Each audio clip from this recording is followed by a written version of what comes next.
I just got back from Los Angeles, home of Henry Rollins, NWA, movie stars, Hollywood.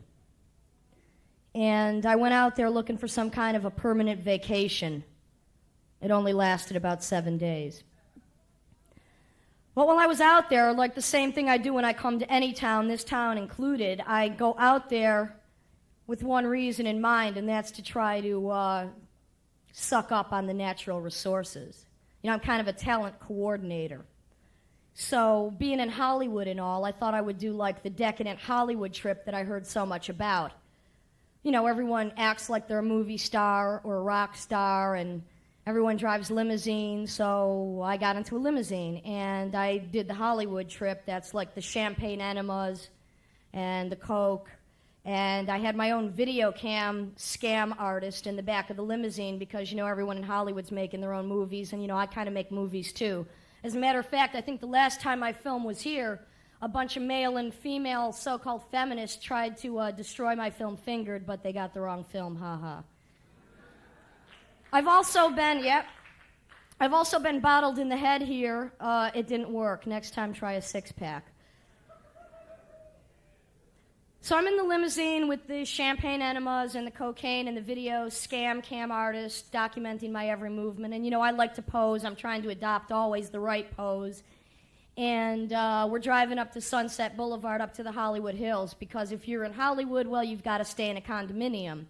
And if you stay in a condominium, of course, it's got to have the jacuzzi and the sauna and the hot tub and the swimming pool. And I'm all for that, you know. I mean, why not? The only problem I had with Los Angeles, and if any of you had the misfortune of ever going there, and I highly recommend that you don't go there, everyone sort of is doing the post-glam, Guns N' Roses kind of poser, bikey routine, which I'm not too fond of. I mean, I like my bikers to have bikes, not brand new Harleys that they bought on their daddy's credit card. So since the scene out there was kind of weak, I felt kind of necessary, since I was out there to vacate and have fun and make a little money on top of that, I decided to call in my own reinforcements to sort of bring in my army, kind of like the clan, the family, you know.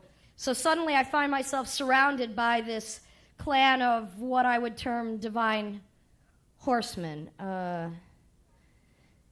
I mean, you know, I used to be in a couple of bands, right? But now it seems like the bands are into me. I'm no longer in bands, but the bands are into me. As a matter of fact, I'm in the hot tub, and the band is inside me, inside the hot tub. And I'm surrounded by like two beautiful blonde-haired, long, kind of New York City style, hot, white tattooed cock rockers, and like two hot Italian, really macho stallions, long dark hair, black eyes. I'm in fucking heaven. We're in the hot tub. And we're doing the right thing. I mean, we're doing what comes naturally. You see, I always do the right thing. I know I'm doing the right thing. I always do the right thing because I always do exactly what the fuck I want to do, to whoever I want to do it to, wherever I want to do it, any time of the day, night, season. It don't matter what it means. I do it right. I do it good. I like to do it, and I admit that I like to do it, and that's where most people and I are different because they try to pretend they don't do it, but they like to talk about me doing it. So instead, I'm going to talk about me doing it and tell you how it's actually done, and not only how it's done, but why it's done, because everything I do has a reason, a purpose, a motive, a motto, a mantra.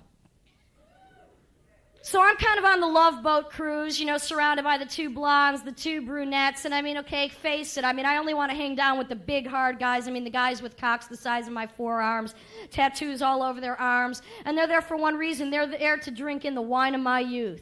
To just give some good head. Yeah, because if you can't give good head, you can't do anything, baby, so you better practice up tonight before you come to my hotel room, you know what I'm saying? So we're doing the right thing. We're doing the right thing. That means they're just drinking me in so that I can fall back, so I can free fall into some kind of timeless wonderland, back beyond the Vikings, beyond the cavemen, from the first original sin. That's where I want to go back to. That's what I'm going back to. We're kind of in a daisy chain for Satan. Yeah. But I got a job in all this. I got a meaning, I got a reason, I got a purpose, I got a goal, and that's one thing, and that's the same thing I was put here on this earth for, and that's to turn pressure into pleasure. Yeah. To turn my pressure into pleasure. To turn tension into pleasure. To release people from their life sentence, to release them from the oppressors, from the repressors. And I just want to wash over them like a sea of tranquility, like a sea of love, like an oasis in a sandstorm of shit, like an earthquake, like a tornado, like a monsoon. And night after night, 7 days and 7 nights, when they came to me, those baby boys, and then eventually even the baby girls, they came to me for one reason. They came to me to find that one special something that they couldn't get at home. Yeah, that one special thing that they couldn't get at home. Because I never want to go home. They didn't want to go home because they know that home is where the hard bitches are. Home is where the hard cocks are. Home is where they don't understand about the scarification rituals, about the bonds that tie like no others, the bonds that are tied with cum and blood.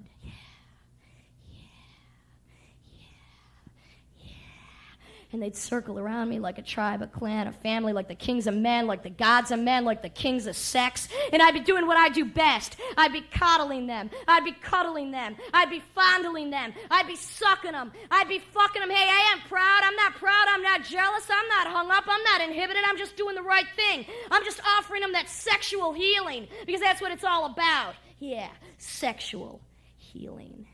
And they're rushing on me like some kind of fragrant dream powered by fiery tongues, the tongues of fire, my tongue.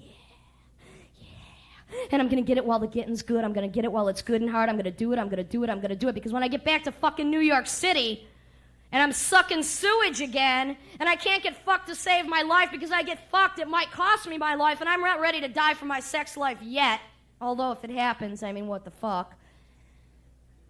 In New York City, you see, the problem there is that all the pleasure palaces have been turned into torture chambers because it's a necropolis. And night after night, you're just rocked to sleep with the reek of stench and disease and pollution and desperation and loneliness and ugliness in the killing zone of false memory. And there's only one thing I hate worse than rumors, and that's false memory. So that's why I want to get it straight and tell you like it is, tell you how it is, and do it tonight. And we can all clear it up and get the fuck out. Yeah. This little performance piece that I'm doing is kind of based around the misfortunes of desire, of which I'm chronically plagued with. The misfortunes of desire, acted out usually in an imaginary landscape, an imaginary location, where all around me illusions of shameless abundance degenerate into an unnecessary series of hostile events. And I'm kind of sick of hostile events. And that's why I founded the Conspiracy of Women. Founding mother of the Conspiracy of Women. COW, for short. By now you must know that I'm Lydia Lunch, and you know a few things about me, like my language is not silence. My song is the scream. Terror dwells in the shadow of my wings. My hope is my first battle and my last gasp. I am the knife with which the dead crack open the casket. I've kind of been developing a 13-step program involved with the Conspiracy of Women. Now, we realize that we don't have all the answers, but we know that we have every question. And the first question I'd like to begin this evening's seminar with is, why is it that the same assholes who invented torture and kidnapping and concentration camps and pollution and child abuse and nuclear bombs and atomic war now want to eliminate in the United States of America my right to a free and legal abortion? Yeah, I'll address this one to you. Who the hell are you? Who the hell do you think you are? Who the hell do you think you are? And how the hell dare you, because you're going to act just like them, try to tell me what I can or cannot do with my own mouth, my own mind, or my own body? Yeah, he can't tell me either, and he can't do it for me. He can't do it to me unless I want him to. Because there's one thing I know how to say, and I'm going to say it right to you. Don't get sassy, asshole. If you want to talk to me, come to my face. Because I'll quote them. I'll quote you. I'll use your own terms. That's right. I'll reduce it to your own terms so you can understand it. Just say no. Just say no. No, I'm not going to take it. So don't even sit back there and think I'm going to. I'm not going to take it lying down. I'm not going to take it standing up. And I'm not going to stand for it. Yeah, easy as that. I'm not going to stand or be forced into the life of my mother just because everyone else wants to act like the eternal father. The eternal fucker. If you want to go back in history and you want to get a little bit of an education here, we can go back to the first recorded episode of child abuse. No, I wasn't the first one.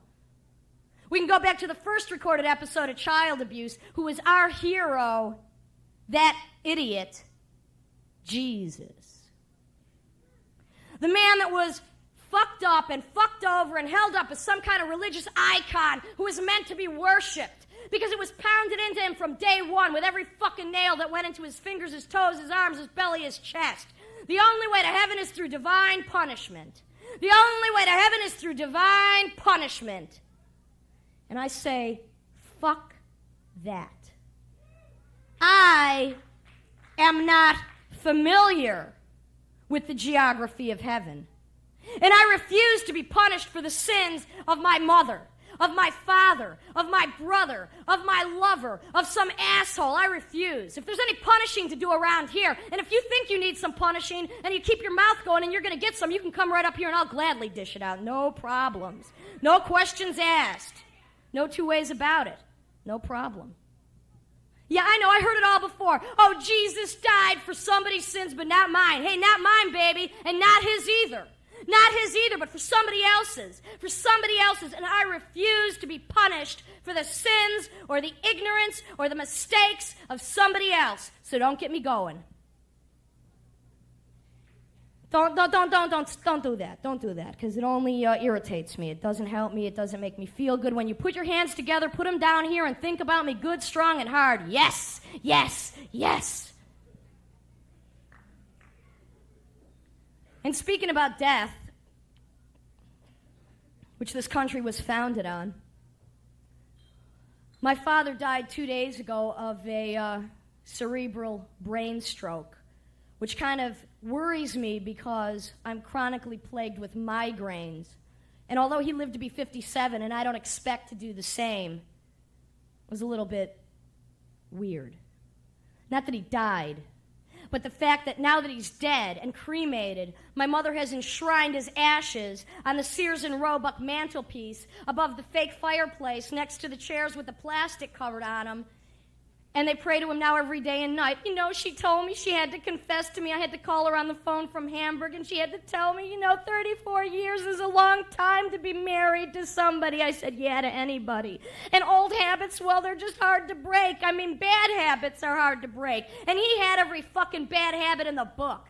Because if it wasn't the Jack Daniels or the coffee or the cigarettes or the beer or the horse racing or the dog racing, it was the way he would pinch me and every other woman that ever had the misfortune of walking into the same room that he stood in. Because with him, just like with me, and just like with half of you, sex was a disease that only death could cure.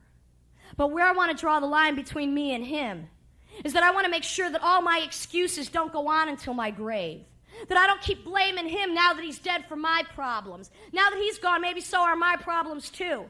But I realize one thing too, for everyone here that hates their mother, their father, their brother, their sister, and everyone else, hey, the victimizer had to first be the victim.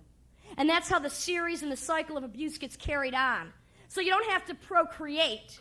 You don't have to birth more children just because they're paying you to in this country. You don't have to carry on the cycle of abuse, and you don't have to wait for daddy to die to get over it. And that's why I'm up here, is to try to get over my problems and to try to take a few of you with me so that maybe we can all get over it, or we can all get over on it, or we can all get over, or we can all get out of here soon. I don't know, whatever you want. I can't tell. I don't know. I know that birth is a disease that only death will cure. I know that from our birth, we were all in on this together. No matter how different we are, we all share one of the same afflictions, and that's that we're all enslaved. That's that we're all enslaved. Enslaved in a vast warehouse of mentally ill people, locked up and bottle tight, detonating the palace of false hope, trapped in a tissue of lies and illogic, where every sound uttered, and be warned of this, where every sound uttered, where every sound uttered, where every sound uttered contains the longing for crime, the longing for crime, the longing for crimes against nature, crimes against reason. And I pray out, oh earth, planet of birth and death, please release me from this psychological lockjaw where, yes, youth, forget about it. It's just the mortgage time of a life gone past. It's just the mortgage time of a life gone past. And I know that we're all waiting on the liberation of relief. We're all waiting on relief from this human rat race, from this fucking rat race. We're all just waiting because we're all exiled from truth, because we've been force-fed so many goddamn lies that we started to not only believe the lies, but we started to propagate the lies. That we're exiled from truth like a million other pompous corpses gathered together in an empty existence, where multitudes of prisoners invade the city centers, just like here, just like now. Just like Warren and sullen zombies. Just like Warren and sullen zombies. Just like fucking zombies, because we all live in cemeteries. Because we're living in a living cemetery. Peopled with bloated caravans, full of the decrepit, the desperate, the lonely, the morally and spiritually, but never in this country or mine, financially bankrupt. And just like you too, I was born and I remain lonely. Lonely. Lonely. And the lonely wait for death behind the thin and fading walls. But remember, they finally released the last remaining prisoners of the Nazi invasion. Maybe they finally recognized that the enemy is only a figment of their overactive imaginations. Maybe they finally recognized the proper enemy. Remember, when you do recognize the enemy, always keep them in sight. Don't shoot till you see the whites of their eyes. Never shoot before you see the whites of their eyes. And you know what? I'm all with them because I enjoy, I need to act like an acrobat in the dark, mutilating corpses. I don't give a shit how many more fucking useless Marines are turned into man-made meat patties and left to roast in holy hell. Hey, I'll quote your country on this one. I'll say, ladies and gentlemen, it's this way to the gas chambers because the theater of the white man's revolution is just about over. That's right. Yeah, remember, one death, like my own, would surely be a tragedy. But 1 million deaths is only a statistic. Yeah. So, ladies, I'm going to address you on this front. I'm going to say that you all want to rise up. You all need to rise up. You all want to get ahead in business. You all want to gain more power. You all want to gain more control. So there's only one thing you can do. Annie, Betty, Susie, Manilow, Gudrun, Beata, get your fucking gun, ladies. Just get your gun. Just get your goddamn gun. Get it now, get it good, get it big, and get it hard, because there's a rumor going on. And I hate rumors. There's a rumor going on that the war has just begun. That the war has just begun, that the war is never over, that the war is never ending, that the war is just an orgy, and I love orgies, that the war is just an orgy of drunken hooligans who, in order to pump up that last fading trickle of their waning sexuality, have got to pick up bombs, have got to pick up bricks, have got to pick up bullets so that they can better penetrate the flesh of my enemy, the flesh of my flesh, the breath of my breath, the breast of my breast. Oh, yes. Oh, just like the song goes, just like that top 10 hit classic from the 70s. Oh, yes, embrace it. This is the end. Oh, you can sing along. This is the end, beautiful friend, the end. No laughter, no surprise. This is the end of the white man's revolution. This is the end of the hypocrisy of the Republic of Democracy. This is the end of communism, Marxism, Stalinism, fascism. Hey, humanism ended a long time ago. So in order to rise up, there's only one ground left to cover, and that's capitalism. So we're already there now. We're there here today. Be with me now, yeah. Because I'm sick of fucking groveling, you know? I'm sick of groveling on my fucking belly.